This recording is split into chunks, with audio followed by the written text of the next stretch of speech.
In hindsight, Tom Aspinall should have defended the interim title. And I say that because it was a gifted opportunity in the first place.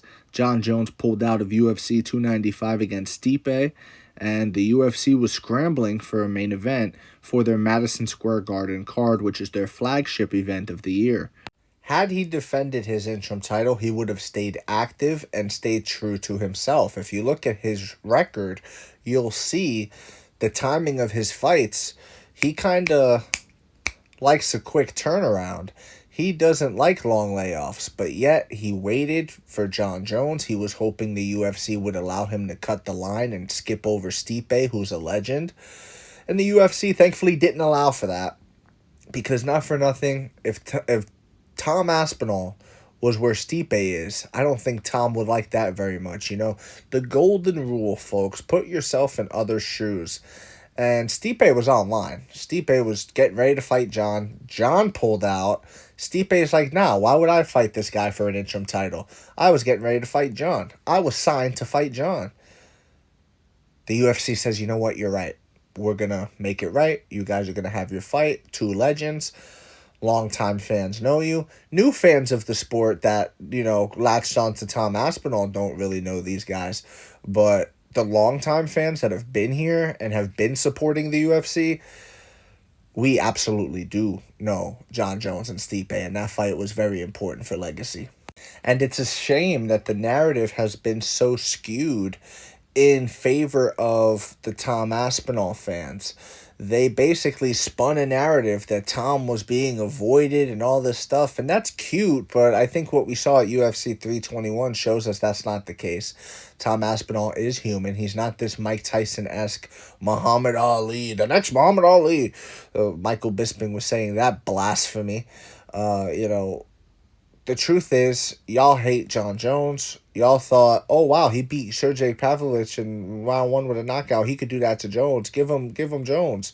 Meanwhile, Jones ain't gonna stand there and trade and bite down on the mouthpiece and go to war with Tom Aspinall. Jon's gonna kick him from distance. Jon's gonna use his footwork. Jon's gonna jab from the outside. Even though, I'm not a big fan of Jon Jones's boxing, I think Aspinall could potentially have a advantage there. But all the other tricks of Jon Jones, his Muay Thai in general, the art of 8 limbs, the knees, the elbows, the everything, right? I'm giving that advantage to Jon Jones on the feet, and I'm giving the advantage to the grappling. So I don't think Tom Aspinall scared off Jon Jones in any stretch of the imagination, but that is what the narrative turned into, unfortunately. But that is what happens when you have a brand new fan base that's latching on to someone that also, mind you, listens to content creators such as the MMA Guru. The MMA Guru is the top content creator in the entire space of MMA. If you go and you look at the numbers and you look at the Daniel Cormier Chael Sonnen podcast, if you look at Ariel Helwani's show, if you look at any name you want to do, okay, the MMA Guru does better numbers than them. The MMA Guru is way more popular than them. And because of that, certain narratives get blown up more, right? That's how it works. People with influence get out and they speak, and the narrative gets taken and run with. And the narrative around Tom Aspinall was so overinflated that people lived in an alternate reality where he was already like, oh, he's going to be a long reigning champion and all this stuff, man. I think a big mistake in Tom Aspinall's career was not staying active. And I think we're going to see how he responds to not continuing to fight with the eye poke. Because in not doing that, I believe, I don't want to say he burned a bridge, but I definitely think he slapped the UFC in the face to a degree. There was a lot of money on the line for that event. There's big business going on. You're really not gonna try to continue fighting, big bro. You know what I mean? You really not gonna keep fighting, and the UFC don't like that stuff. Dana White don't like that stuff. So I wonder if he will fall out of grace. And yeah, the story of Tom Aspinall continues. I look forward to seeing it develop. And truthfully, I hope the best for Tom Aspinall. I don't want him to lose his next 2 fights in the UFC. I would like to see him, win and do well, sure.